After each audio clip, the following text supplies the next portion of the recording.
start streaming. So it says we're streaming. So I think we're good. It's not showing any viewers.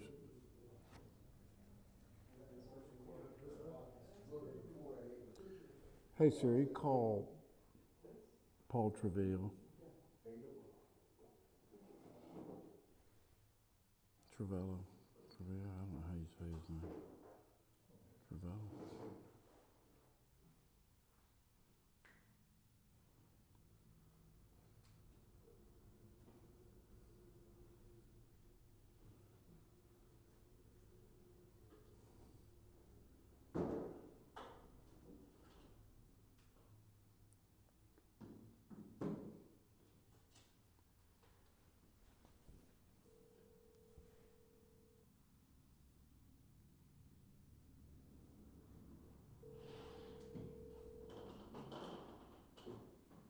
Hello. Hey brother. Y'all streaming this morning? We are, yeah. Okay, is it good to go? Yeah, it looks like it, sounds like it. Okay, good. Yeah, I guess I don't know exactly how it works because it's showing that nobody's on, but apparently maybe it takes time to update that or something. Anyway, I'll go ahead and roll with it. I just wanted to be sure that we were actually broadcasting. So. Yeah, no, so what we do is when you email it to me the night before, Right. I forward it to our Wednesday leadership, Mm-hmm. and they just play it like that. I don't know if that's affecting who's viewing. I don't know either. Like But I say, we're watching this guy with a beautiful head of hair brush his hair back right now.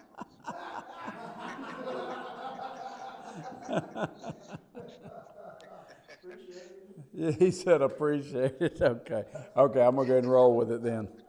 All right. Okay, bye. Bye.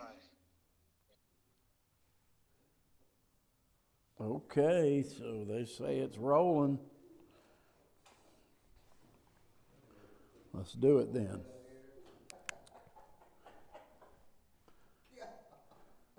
What?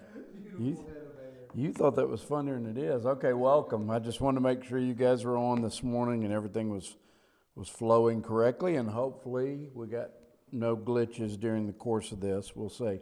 So you've got your worksheets. Go with me to 2 Timothy.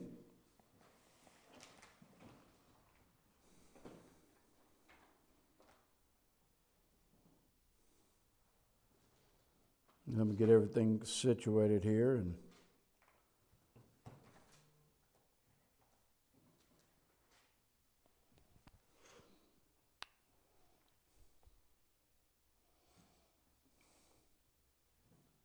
want to talk this morning a little bit about discipleship.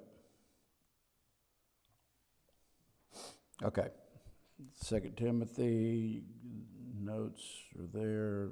Wait, I got y'all's notes. I need my own notes.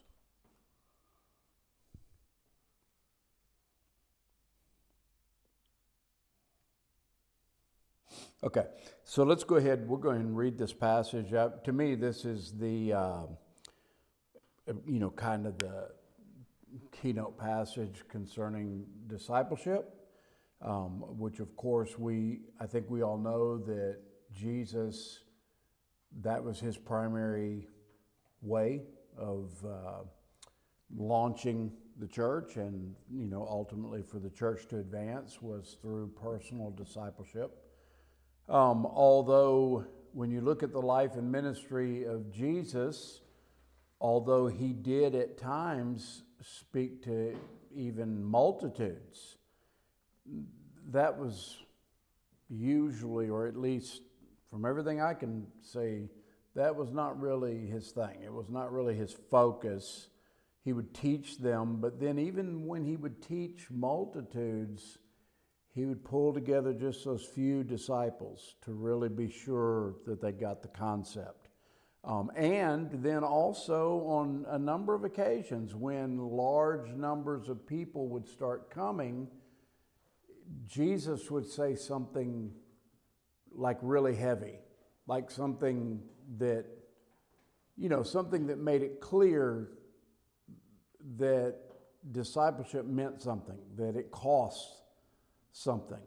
And, probably the classic example is that after the feeding of the 5,000, everybody, like the crowds, wanted to make him their king.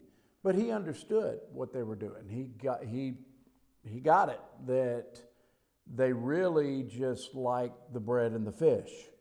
And so, it'd be very similar to today. If a politician promises you more money, then, that's a sure way to get votes, is if you think there's going to be a check in the mail as a result of whoever you elect to a position, which is crazy. But anyway, so they thought, hey, we make him king, he can make fish sandwiches every day, and we're all in good shape. And Jesus knew that was what was inside of them. So when the multitudes came, he made it clear to them, unless you eat my flesh and drink my blood, you have no part with me. In other words, unless I become your very life, I'm really not your king. So he understood that he probably were just spiritually dull and thought, eat my flesh, drink my blood, that's disgusting, I'm out of here. And so they walked away, but then probably the bulk of them understood exactly what he was saying, that if I'm going to be your king, I'm also going to be your life. And so they said, nah, we just kind of like the bread and the fish. So they walked away. And he said to his own disciples, those whom he had prayed all night and then selected for himself, he said to his disciples, do you also want to go away? In other words, I've laid down the terms of discipleship. They're all walking away. Do you guys want to join them? And of course, Peter, who always we kind of talk down about Peter, but he did some things right too. And on this occasion, he said, where else are we going to go? You have the words of life. In other words, basically, Peter is saying, we made our decision, we're sticking with it, that you're worthy of our very life. So we're going to follow you with all of our heart. So that's real discipleship.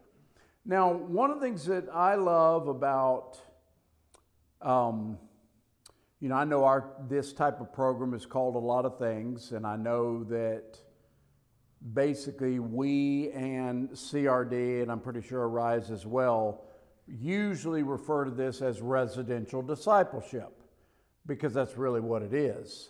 But of course, we're called recovery programs, we're called faith-based recovery, a lot of different things to refer to this type of program. One of the things that I love about Aaron, and y'all pray for Aaron, one of my staff members has run off to urgent care because he doesn't feel well this morning at all. So if you would pray for Aaron, that God would touch him and heal him, because this has been something that's been going kind of off and on for a while now. So I really wish they could get to the bottom of whatever's going on with him. But Aaron always calls this discipleship. And like even when he shares his testimony, he always says, well, before I got in discipleship.